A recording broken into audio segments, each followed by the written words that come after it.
اللهم صل على محمد وعلى آل محمد كما صليت على إبراهيم وعلى آل إبراهيم إنك حميد مجيد اللهم بارك على محمد وعلى آل محمد كما باركت على إبراهيم وعلى آل إبراهيم إنك حميد مجيد اللهم صل على سيدنا مولانا محمد في أول وأوسط وآخر كلامنا۔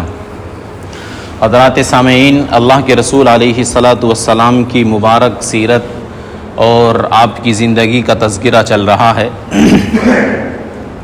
ہم نے مکہ کی کچھ تاریخ، اللہ کے رسول علیہ الصلاۃ والسلام جس نسل میں پیدا کیے گئے، آپ کے آباء و اجداد کا تذکرہ، مکے کے حالات اور جس وقت آپ پیدا ہوئے اس وقت میں کیا آزمائشیں اور کیا امتحانات سے مکہ گزر رہا تھا اور کس طرح کے حالات تھے، تو یہ سب چیزوں کا بیان پچھلے ہفتے ہو چکا۔ اللہ کے رسول علیہ الصلاۃ والسلام کی پیدائش کا بھی بیان ہو چکا۔ پیدائش کے بعد جو سب سے بڑا مسئلہ وہاں پر ہوتا تھا وہ یہ کہ بچے کو دودھ کہاں پلایا جائے اور کس عورت کا دودھ پلایا جائے، تو اس کے لیے بھی حضرت حلیمہ سعدیہ آ چکی ہیں اور آپ کو انہوں نے حضرت آمینہ رضی اللہ تعالی عنہ کے گود سے لے کر اپنے خیمے میں پہنچی ہیں۔ یہاں تک ہم پہنچے تھے کہ حضرت حلیمہ سعدیہ اللہ کے رسول علیہ الصلاۃ والسلام کو اپنے خیمے میں لے کر آئی ہیں اور اللہ کے رسول کے آنے کا آپ اپنی زندگی میں برکتوں کا ظہور دیکھ رہی ہیں اور جو رحمتیں ان کے اوپر اور ان سے متعلق ہیں ان کے بارے میں وہ جان رہی ہیں اور پہچان رہی ہیں۔ تو حضرت حلیمہ اس واقعے کو خود بیان کرتی ہیں کہ اللہ کے رسول علیہ الصلاۃ والسلام جب میری گود میں آ گئے تو اب ہمارا قافلہ واپس طائف کی طرف جانا تھا، تو جب ہم یہاں سے چلے تو میری سواری جس گدھے پر میں سوار تھی وہ بہت تیز دوڑ رہا تھا، یہاں تک کہ میرے قافلے والے جتنے میرے ساتھ آئے تھے ان کی میرے سواری کی وہ گرد کو بھی نہیں پہنچتے تھے۔ آپ دیکھتے ہیں کہ پرانی سڑکوں پر، کچی سڑکوں پر جب کوئی سواری گزرتی ہے تو دھول اڑتی ہے، تو وہ دھول جب جم جاتی تھی اس کے بعد اس قافلے کی سواری آیا کرتی تھی۔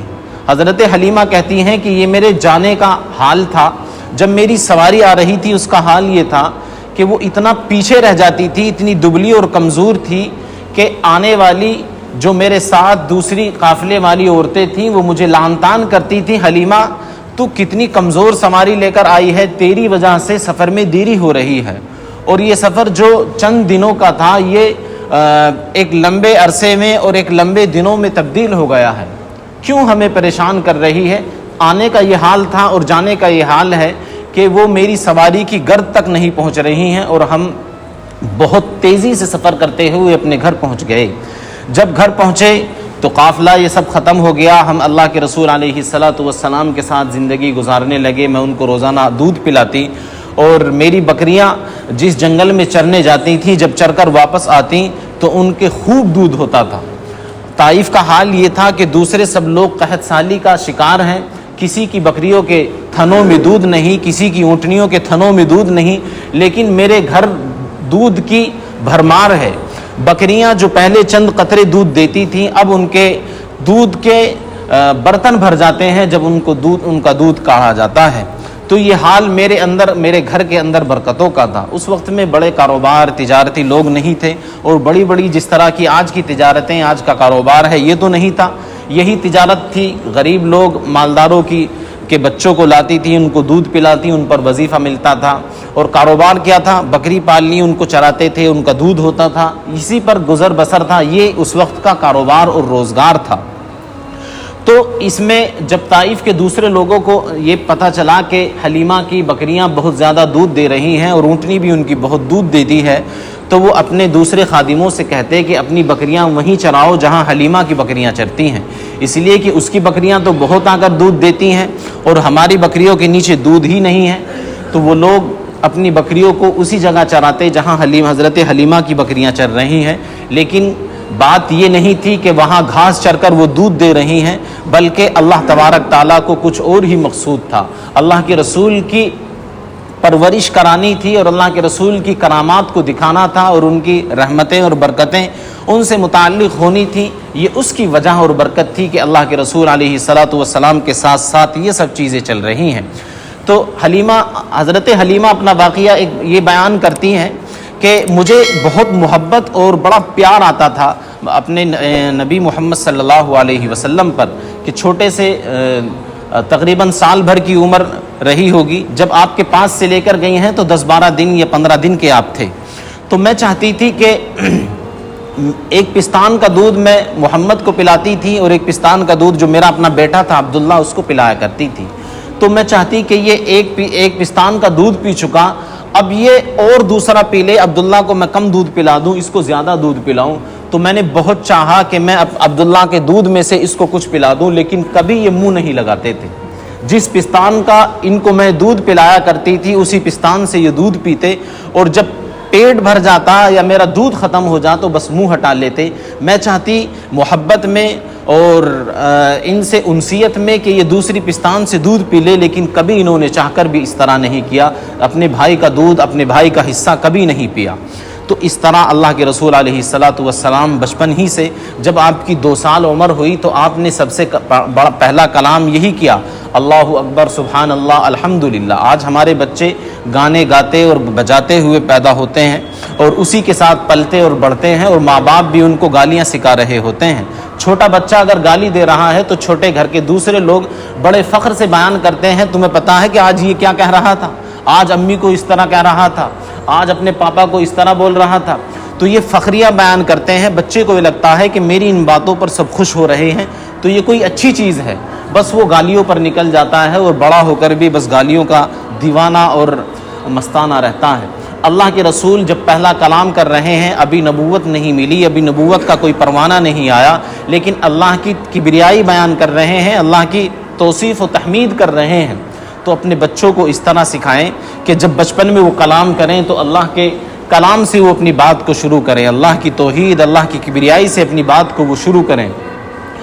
ایک روز اللہ کے رسول نے کہا حضرت حلیمہ سے کہ میرے بھائی روزانہ کہاں چلے جاتے ہیں، میں بھی روزانہ ان کے ساتھ جاؤں گا اور وہ مجھے صبح سے شام تک نظر نہیں آتے۔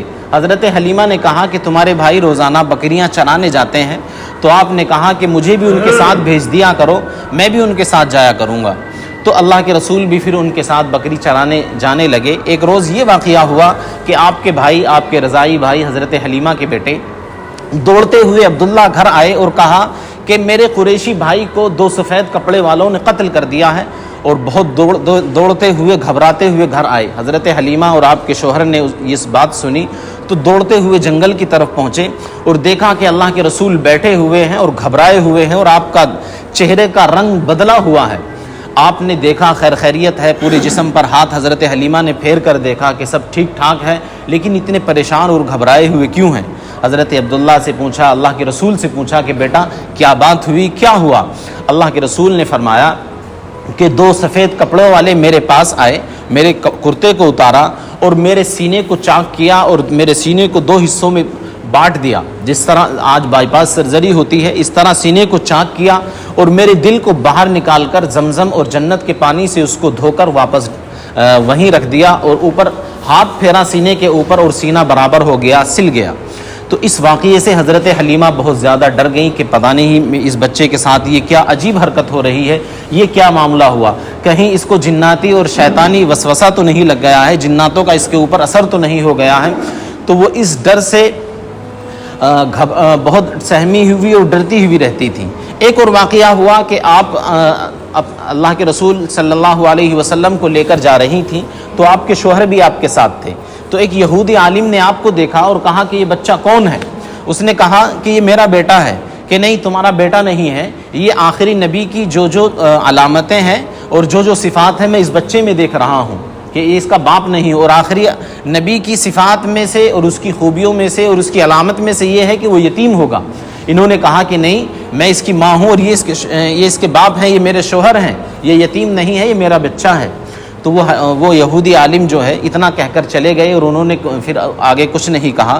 لکھا ہے مفسرین نے اور سیرت نگاروں نے کہ اس یہودی عالم کا اللہ کے رسول کو قتل کرنے کا ارادہ تھا، کیونکہ یہودی چاہتے تھے کہ نبی ہماری نسل کے اندر آئے، اور یہ مکہ کے اندر بنی سعد کے اندر پیدا ہو گئے ہیں، تو جب انہوں نے یہ کہا کہ یہ تو میرا بیٹا ہے، تو اس نے کہا کہ اب یہ نبی آخر الزماں کی علامتیں اس میں ساری پائی جا رہی ہیں، لیکن وہ یتیم ہوگا اور یہ یتیم نہیں ہے، اس کے ماں باپ ہیں، تو وہ اس طرح چھوڑ کر، تو کئی طرح اس طرح کے واقعات ہوئے، تو حضرت حلیمہ بہت پریشان رہتی تھی۔ آپ کی خوبصورتی کا عالم یہ تھا کہ طائف میں ساری بہنیں اپنے چھوٹے چھوٹے بچوں کو، اپنے بھائیوں کو باہر گود میں لے کر آتی تھیں اور مقابلہ کرتی تھیں کہ کس کا بھائی زیادہ خوبصورت ہے، کس کا بھائی سب سے زیادہ اچھا ہے۔ تو ساری محلے کی لڑکیاں جمع ہو جاتی اور اپنے بھائیوں کو گود میں اٹھا کر لاتی، وہ کہتی کہ میرے بھائی کی ناک اتنی اچھی ہے، میرے بھائی کی آنکھ اتنی اچھی ہے، میرا بھائی اتنا اچھا پیارا بولتا ہے، میرے بھائی کا اتنا اچھا پیارا انداز ہے، اس کی نشو و نما اور اس کا قد اس طرح سے بڑھ رہا ہے۔ سب اپنے بھائیوں کی تعریف کیا کرتی تھی۔ لیکن جب اللہ کے رسول کی بہن رضائی بہن آپ کو لے کر آتی، حضرت حلیمہ کی بیٹی اللہ کے رسول کو لے کر آتی، تو دور سے وہ لڑکیاں جو اپنے بھائیوں کا خوبصورتی میں مقابلہ کرتی تھیں، وہ دور سے ہی دیکھ کر کہہ دیا کرتی تھیں کہ سمیہ تمہارا مقابلہ نہیں ہے، تمہارے بھائی کا مقابلہ ہمارے یہاں نہیں ہے، تم اس کھیل میں حصہ نہیں لے سکتی، تمہارا بھائی اس سے باہر ہے، اگر تمہارا بھائی اس کھیل میں حصہ لے لے گا تو وہ تو سب سے زیادہ خوبصورت ہے، اس کا تو کوئی مقابلہ ہی نہیں، تو تم ہمارے کھیل میں حصہ نہیں لے سکتی، تمہارا بھائی اس کھیل سے باہر ہے۔ تو اللہ کے رسول اس قدر بچپن ہی سے خوبصورت، اور اللہ نے اتنا ایسا نوازا تھا اور بنایا تھا کہ جو آپ کو دیکھتا تھا اس کو محبت اور پیار ہو جاتا تھا۔ تو یہی پیار حضرت حلیمہ کو آپ سے بہت زیادہ تھا۔ آپ نہیں چاہتی تھیں کہ آپ واپس حضرت آمینہ کے پاس ان کو چھوڑ کر آئیں، لیکن 2-2.5 سال کی جب مدت پوری ہو گئی اور جو بات طے تھی کہ 2-2.5 سال میں آپ ہمیں واپس اپنے بچے کو دے دو گی، تو حضرت حلیمہ پہنچی اللہ کے رسول علیہ السلام کی والدہ حضرت آمینہ کے پاس اور کہا کہ دیکھیے بچہ کتنا خوبصورت اور اچھا نشو نما اور پل بڑھ گیا ہے، کتنا طاقتور اور مضبوط ہو گیا ہے، 2 سال کا ہوا اور لگتا ہے کہ کئی سال کا ہو گیا ہے، اور اچھی نشو نما اس کی ہو رہی ہے، اور مکے کے اندر بیماری پھیل رہی ہے، اس وقت طاعون کی بیماری مکے کے اندر پھیل رہی تھی۔ تو یہ سب بہانے انہوں نے بنائے حضرت حلیمہ نے، اور یہ چاہا کہ یہ میرے ساتھ اس بچے کو بھیج دے۔ حضرت آمینہ نے اجازت دے دی۔ حضرت حلیمہ کہتی ہیں کہ مجھے بڑا تعجب ہوا، مجھے تو یہ تھا کہ کسی بھی حال میں اس کی ماں، اس کی والدہ مجھے اجازت نہیں دیں گی اس بچے کو میرے ساتھ لانے کے لیے، لیکن آپ کو اجازت دے دی، اور حضرت حلیمہ اپنے اسی پرانے بچے کو لے کر دوسرے قافلے میں لے کر آئیں۔ یہ قافلہ 2 سال کے بعد دوبارہ گیا، جس طرح پہلے گیا تھا۔ جو دوسری عورتیں اپنے بچے لے کر آئی تھیں، انہوں نے اپنے بچوں کو چھوڑ دیا اور دوسرے بچے دودھ پلانے کے لیے لے کر آئیں، لیکن حضرت حلیمہ دوسرا بچہ نہیں بلکہ وہی بچہ جو پہلے لے کر آئی تھی اسی کو لے آئیں، اور اب اللہ کے رسول 2-2.5 سال کے بعد زندگی 6 سال کی گزار رہے ہیں۔ 6 سال نہیں بلکہ 2 سے 4 سال، کچھ مہینے اور کچھ سال پھر حضرت حلیمہ کے پاس رہے، اور حضرت حلیمہ کو بہت زیادہ خطرہ جب آپ سے ہونے لگا اور آپ کا یہ شق صدر کا واقعہ ان کے سامنے آیا، تو دوبارہ وہ آپ کو لے کر پہنچی اور کہا کہ میں بہت ڈر گئی ہوں، اس طرح سے 2 فرشتے آئے اور ان فرشتوں نے آپ کے سینے کو چاک کیا، سینے کو نکالا، سینے سے دل کو نکالا اور اس کو دھو کر لگا دیا، اور ایک یہودی عالم کھڑے ہو گئے اور انہوں نے کہا کہ میں اس کو قتل کر دوں گا، یا مکے والوں مجھے قتل کر دو۔ تو کئی اس طرح کے واقعات ہو گئے، تو وہ اللہ کے رسول کو دوبارہ حضرت آمینہ کے پاس لے کر آئیں اور کہا کہ میں ڈرتی ہوں کہ کہیں اس بچے کو کوئی خطرہ نہ پہنچ جائے، کہیں اس کی جان نہ چلی جائے، اس کی جان کو خطرہ ہے، میں زیادہ خطرہ مول نہیں لے سکتی، اس لیے آپ اپنے بچے کو لے لیجئے، اور واپس اللہ کے رسول علیہ السلام کو واپس کر دیا۔ اب آپ کی عمر 4 سال ہے، 4 سال سے 6 سال تک اللہ کے رسول علیہ السلام اپنی والدہ کے پاس رہے۔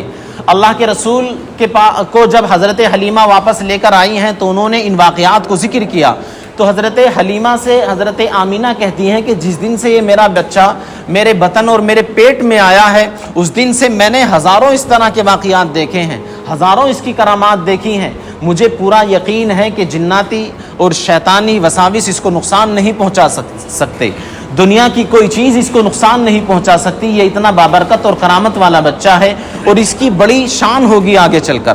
جب اللہ کے رسول کی عمر 4 سال ہو گئی تو اب آپ کی والدہ حضرت آمینہ نے یہ ارادہ کیا کہ آپ کے والد حضرت عبداللہ اور اپنے شوہر کی قبر پر جایا جائے. میں نے پچھلے بیان میں بتایا تھا کہ حضرت عبداللہ کا انتقال مدینے میں ہو گیا تھا.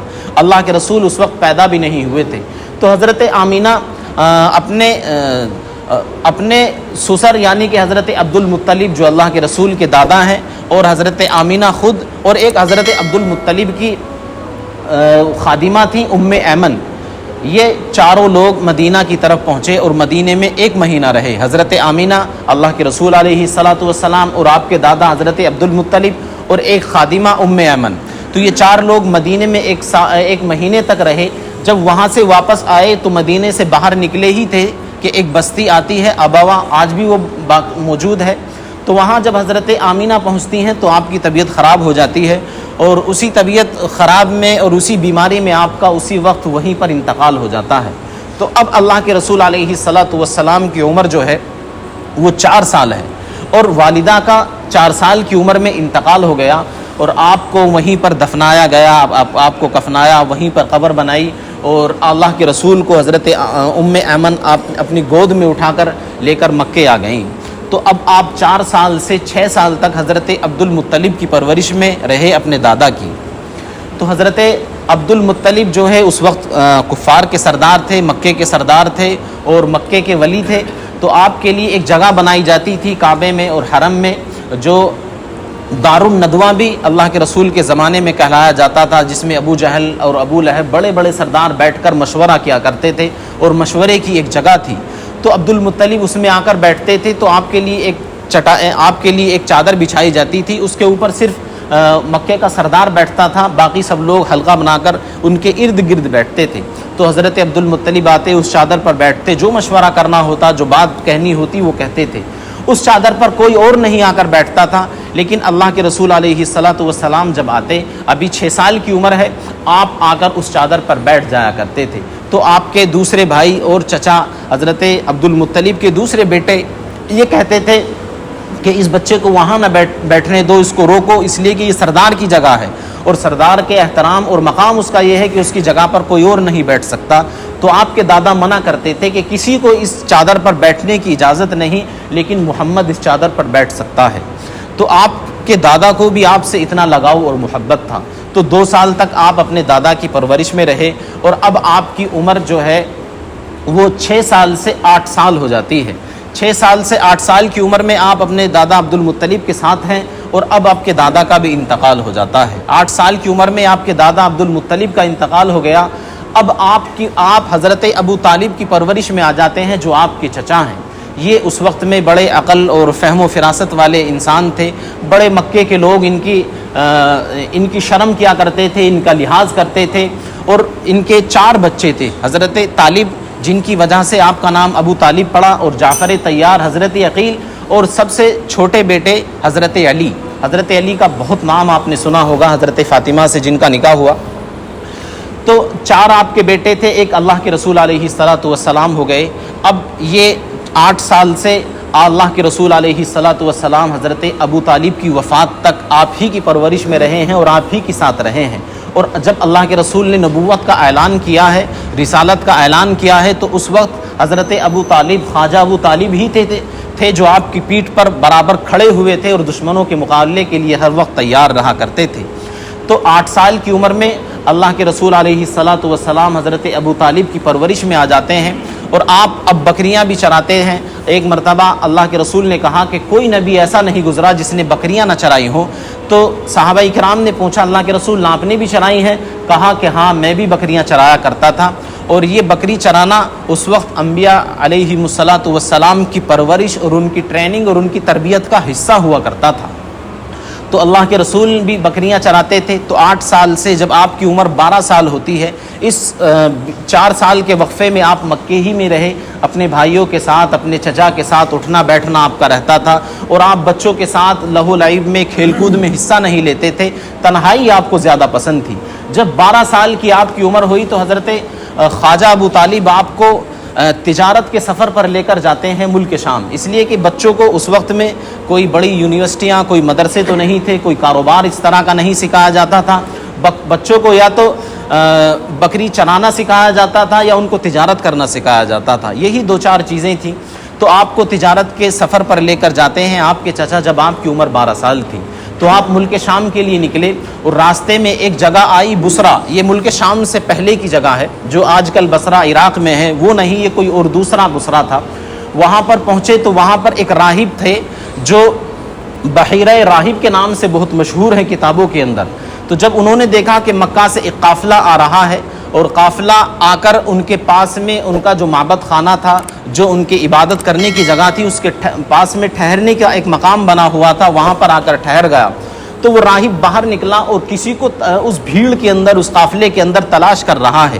اس وقت میں 2-4 آدمی قافلے میں یا سفر پر نہیں نکلتے تھے، بلکہ پورے شہر کے لوگ سفر پر جایا کرتے تھے، 100 200 لوگوں کی تعداد ہوا کرتی تھی۔ تو یہ بھی ایک بڑا قافلہ تھا۔ تو اس میں وہ ڈھونڈتا پھر رہا ہے کہ وہ آدمی کون ہے جس کو میں دور سے دیکھ رہا تھا۔ اس نے آ کر اللہ کے رسول پر جب اس کی نظر پڑی، بھیڑ میں دیکھا، تو اس نے پوچھا کہ اس کا ولی کون ہے؟ تو سیرت نگاروں نے لکھا ہے کہ اس راہب نے یہ نہیں کہا آ کر کہ اس کا باپ کون ہے، اس نے کہا ہے کہ اس کا ولی کون ہے، یعنی کہ اس کو معلوم تھا کہ یہ بچہ یتیم ہوگا، اس کا باپ تو ہو نہیں سکتا، ولی ہی ہوگا۔ تو کہا گیا کہ یہ ابو طالب ہیں، یہ اس کے ولی ہیں۔ تو انہوں نے کہا کہ یہ آخری نبی ہیں، اور ان میں وہ سب علامتیں پائی جاتی ہیں جو آخری نبی میں پائی جاتی ہیں، اور میں ان کو دیکھ رہا ہوں کہ یہ آخری نبی ہوں گے، اور اگر ان سے تمہیں محبت اور انسیت ہے اور ان کی جان کو تم بچانا چاہتے ہو، اس لیے کہ یہودی آخری نبی کے انتظار میں ہیں، اگر یہودیوں کے علاوہ دوسری نسل کے اندر نبی پیدا ہو گیا اور انہیں معلوم ہو گیا کہ بنی اسماعیل میں نبی پیدا ہو گیا ہے، تو وہ اس بچے کو قتل کر دیں گے۔ تو آپ اگر ان سے محبت کرتے ہیں تو ان کو ابھی واپس بھیج دیجئے۔ اب لوگوں نے پوچھا کہ جی آپ کو کیسے معلوم ہوا، آپ نے کیسے پہچانا؟ کہ میں نے ساری ان کی علامتیں کتابوں میں پڑھی ہیں، اور جب میں باہر سے اس قافلے کو دیکھ رہا تھا اپنے معبد خانے میں بیٹھا ہوا، تو میں نے دیکھا کہ پتھر، شجر اور چرند پرند سب اس بچے کو سجدہ کر رہے ہیں، کہ میں دیکھ رہا ہوں کہ یہ قافلہ کتنا بابرکت ہے، اور کیسا قافلہ ہے کہ یہ پتھر اتنے دن سے یہ پہاڑ میں دیکھتا ہوا آ رہا ہوں، اپنی جگہ پر موجود ہے، لیکن آج اس کو سجدہ کر رہے ہیں۔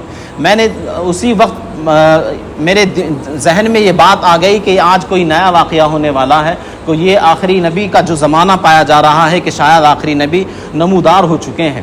تو آپ کو اگر ان سے محبت ہے تو آپ ان کو واپس بھیج دیجئے۔ تو حضرت ابو طالب اپنے خادموں کے ساتھ آپ کو واپس بھیج دیتے ہیں۔ تو یہ آپ کی عمر 12 سال ہے، 12 سال میں آپ نے سب سے پہلا تجارتی سفر کیا۔ اس کے بعد جب آپ کی عمر، آپ واپس مکے آ گئے، اب آپ کی جب عمر 15 سال ہوتی ہے، تو 15 سال جب آپ کی عمر ہوئی تو ایک بہت بڑا مکے کے اندر جنگ کا اعلان ہو گیا، اور حلف الفضول ایک معاہدہ ہوا تھا۔ اس معاہدے کو جب وہاں کے لوگوں نے ختم کیا، توڑا، کہ وہ معاہدہ یہ تھا کہ ظلم کا کوئی ساتھ نہیں دے گا، اور ظالم کو سزا دی جائے گی، اور ہر ممکن کوشش کی جائے گی کہ ظالم کا مقابلہ کیا جائے۔ لیکن کچھ لوگوں نے اس کی خلاف ورزی کی، تو ایک بہت بڑی جنگ اس کے حصے میں نمودار ہو گئی، اور اس جنگ کا، اس لیے کہ اللہ کے رسول کی سیرت سے کوئی تعلق نہیں ہے، تو ہم اس جنگ کا تذکرہ نہ کرتے ہوئے آگے بڑھتے ہیں۔ اور اس سے آگے چل کر اللہ کے رسول کی عمر جب 25 سال ہوتی ہے تو آپ تجارت کا دوسرا سفر کرتے ہیں۔ حضرت خدیجہ کو معلوم ہو جاتا ہے کہ یہ بہت دیانتدار اور امین آدمی ہے، اور صادق و امین آپ کا پورے مکے کے اندر لقب مشہور تھا۔ تو حضرت خدیجہ آپ کو اپنے تجارتی سفر کے لیے بھیجتی ہیں، اور اپنا ایک خادم میسرہ بھی آپ کے ساتھ ہوتا ہے۔ اس سفر میں بڑی برکتیں ہوتی ہیں، بڑا منافع ہوتا ہے۔ آپ جب واپس آتے ہیں تو آپ کے ساتھ جو حضرت خدیجہ کا خادم تھا، وہ آپ سے آگے دوڑتا ہوا بہت تیز آتا ہے، اور حضرت خدیجہ کو آ کر خوشخبری دیتا ہے۔ اللہ کے رسول سے بھی آگے دوڑتا ہوا آ رہا ہے، اور بڑا خوش ہے، اور شور مچاتا ہوا آ رہا ہے کہ کمال ہو گیا، بڑی برکتوں کا ہم نے ظہور دیکھا، بڑی برکتیں دیکھی۔ تو اس سفر کے اندر بڑا منافع حضرت خدیجہ کے مال میں ہوا، اور جو آپ ملک شام سے واپس مال لے کر آئے، جب حضرت خدیجہ نے اس مال کو بیچا تو اس میں بھی بڑا منافع ہوا۔ تو آپ کے ان خوبیوں کو دیکھ کر، آپ کی تجارتی خوبیوں کو دیکھ کر، اور آپ کی دوسری صفات جو انہوں نے سن رکھی تھی، ان سب کو دیکھ کر حضرت خدیجہ نے کہا کہ میں ان سے نکاح کرنا چاہتی ہوں۔ تو حضرت خدیجہ کے چچا اور اللہ کے رسول کے چچا ابو طالب دونوں نے آپس میں مل کر اللہ کے رسول کا حضرت خدیجہ سے نکاح کرا دیا۔ اللہ کے رسول کی اس وقت میں 25 سال 2 مہینے 10 دن عمر تھی، اور حضرت خدیجہ کی 40 سال عمر تھی۔ تو اللہ کے رسول کا 25 سال کی عمر میں نکاح ہو گیا۔ اس کے بعد 27 سال کی عمر میں آپ کا سب سے پہلا بیٹا حضرت قاسم پیدا ہوتے ہیں۔ حضرت قاسم کی تقریباً 8-10 سال عمر ہوئی اور اس عمر میں آپ فوت ہو گئے۔ اس کے بعد حضرت زینب پیدا ہوئی جو آپ کی سب سے بڑی بیٹی ہیں۔ حضرت زینب کا نکاح ہوا، حضرت زینب کے ایک بیٹا ہوا، اس کا انتقال ہو گیا کچھ ٹائم کے بعد۔ پھر ایک بیٹی پیدا ہوئی جو بعد میں حضرت علی کے نکاح میں آئیں لیکن ان سے کوئی اولاد نہیں ہوئی تھی۔ حضرت فاطمہ کے انتقال کے بعد حضرت زینب کی بیٹی سے حضرت علی نے نکاح کیا تھا۔ دوسری بیٹی آپ کی رقیہ ہے۔ حضرت رقیہ اور حضرت ام کلثوم، دوسرے نمبر کی حضرت رقیہ اور تیسرے نمبر کی حضرت ام کلثوم بیٹیوں میں۔ تو ان دونوں کا آپ نے نکاح کر دیا تھا ابو لہب کے بیٹے عتبہ اور عتیبہ کے ساتھ۔ یہ اللہ کے رسول کی نبوت سے پہلے کا دور ہے۔ تو جب اللہ کے رسول نے نبوت کا اعلان کیا تو ابو لہب نے کہا اپنے بیٹوں سے کہ ان کی بیٹی کو طلاق دے دو جس سے کہ ان کو تکلیف ہو، اللہ کے رسول کو تکلیف دینے کے لیے، ستانے کے لیے۔ تو انہوں نے طلاق دے دی، رخصتی اس وقت میں نہیں ہوئی تھی۔ تو چوتھی بیٹی ہیں آپ کی حضرت فاطمہ الزہرا رضی اللہ تعالی عنہا جو جنتی عورتوں کی سردار ہیں۔ اس کے بعد ایک بیٹا اللہ کے رسول کے اور پیدا ہوا ہے حضرت عبداللہ، اور بعض مفسرین نے اور تاریخ نگاروں نے لکھا ہے کہ طیب اور طاہر انہی بیٹے کا نام تھا حضرت عبداللہ کا۔ تو اللہ کے رسول کے 2 بیٹے اور 4 بیٹیاں حضرت خدیجۃ الکبریٰ رضی اللہ تعالی عنہا سے پیدا ہوئیں۔ ایک بیٹے اور پیدا ہوئے تھے ماریہ قبطیہ جو آپ کی باندی تھیں، ہماری ام المؤمنین ہیں، تو ان سے ایک بیٹا اور پیدا ہوا تھا۔ اللہ کے رسول کی عمر اب 35 سال ہے جب حضرت فاطمہ پیدا ہوتی ہیں۔ اس وقت میں کعبہ کی تعمیر بھی کی گئی۔ خانۃ الکعبہ کی تعمیر جو سب سے پہلے کی گئی وہ حضرت آدم نے کی۔ 5 مرتبہ خانہ کعبہ کو تعمیر کیا گیا ہے۔ پہلی مرتبہ حضرت آدم جب دنیا میں آئے تو اللہ تبارک تعالیٰ کو فریاد کی اللہ کوئی ایسی جگہ ہو جہاں میں عبادت کر سکوں، تو حضرت جبریل امین آئے اور جہاں بیت معمور ہے آسمانوں میں جس کا طواف فرشتے کرتے ہیں اس کے بالکل نیچے حضرت جبریل امین نے نشان لگا کر بتایا کہ یہاں ایک گھر بنائیے، یہ اللہ تبارک تعالیٰ کا گھر ہوگا اور یہاں عبادت کیجیے۔ تو سب سے پہلے حضرت آدم نے خانہ کعبہ کی تعمیر کی۔ اس کے بعد حضرت ابراہیم اور حضرت اسماعیل نے جب طوفان نوح میں ساری دنیا تباہ ہو گئی تو خانہ کعبہ کی جو دیواریں تھیں وہ بھی ختم ہو گئی تھیں لیکن بنیاد باقی تھی۔ تو حضرت ابراہیم نے اس کے بعد اور حضرت اسماعیل نے خانہ کعبہ کی تعمیر کی ہے۔ تیسرے نمبر پر جو تعمیر ہوئی ہے خانہ کعبہ کی وہ اب ہوئی ہے۔ اللہ کے رسول کی عمر جب 35 سال ہے تو اس میں آپ نے حصہ لیا، اور وہ مشہور واقعہ آپ نے سنا ہوگا کہ حجر اسود کو لگانے کی جب باری آئی تو تمام سرداروں میں جھگڑا ہو گیا کہ میں اس شرف کو حاصل کروں گا، میں اس شرف کو لوں گا، لیکن اللہ کے رسول نے وہ فراست والا معاملہ کیا کہ سب لوگوں سے چادر کے کونے پکڑوائے اور اپنے ہاتھ سے حجر اسود کو اٹھا کر خانہ کعبہ کی دیوار پر چپکا دیا۔ تو یہ تیسری بنائے کعبہ اللہ کے رسول علیہ الصلاۃ والسلام کی عمر جب 35 سال ہے تو تیسری مرتبہ خانہ کعبہ کو تعمیر کیا گیا۔